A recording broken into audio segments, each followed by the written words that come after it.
এতিয়া সিভিল সাৰ্ভিসেসৰ কাৰণে বহুত ডাঙৰ বস্তু হৈছে যে আপোনালোকৰ শব্দৰ ভাণ্ডাৰ ভোকাবুলাৰি বুলি যাক আমি কওঁ ঠিক আছে কাৰণ কি আপোনালোকে সিভিল সাৰ্ভিসেসৰ পৰীক্ষাত যিখিনি উত্তৰ লিখিব খুব কম সময়ৰ ভিতৰত আপোনালোকে অত্যাধিক কথা আপুনি বিশ্লেষাত্মকভাৱে আপুনি দৰখাই আহিব লাগিব ঠিক আছে আৰু সেই ক্ষেত্ৰত আপোনালোকৰ যিমান হবল এটা শব্দৰ ভাণ্ডাৰ আছে কোনটো শব্দ কেতিয়া ব্যৱহাৰ কৰিব আৰু কম সময়ৰ ভিতৰত কম শব্দত কিমান ভালদৰে আপুনি প্ৰকাশ কৰি আহিব পাৰিব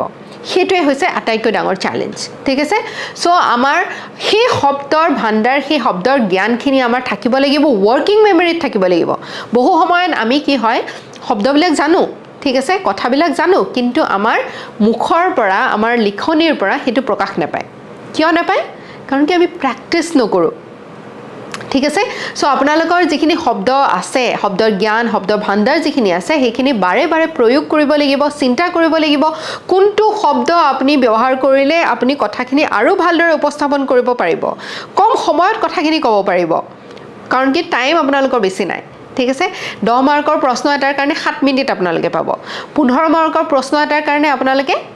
11 মিনিট পাব ধৰক সো সেই সময় ভিতৰত আপোনালোকে প্ৰশ্ন পঢ়িবই লাগিব আন্ডাৰলাইন কৰিব লাগিব এই গুটেখিনি কাম কৰি আহিব লাগিব হয়নে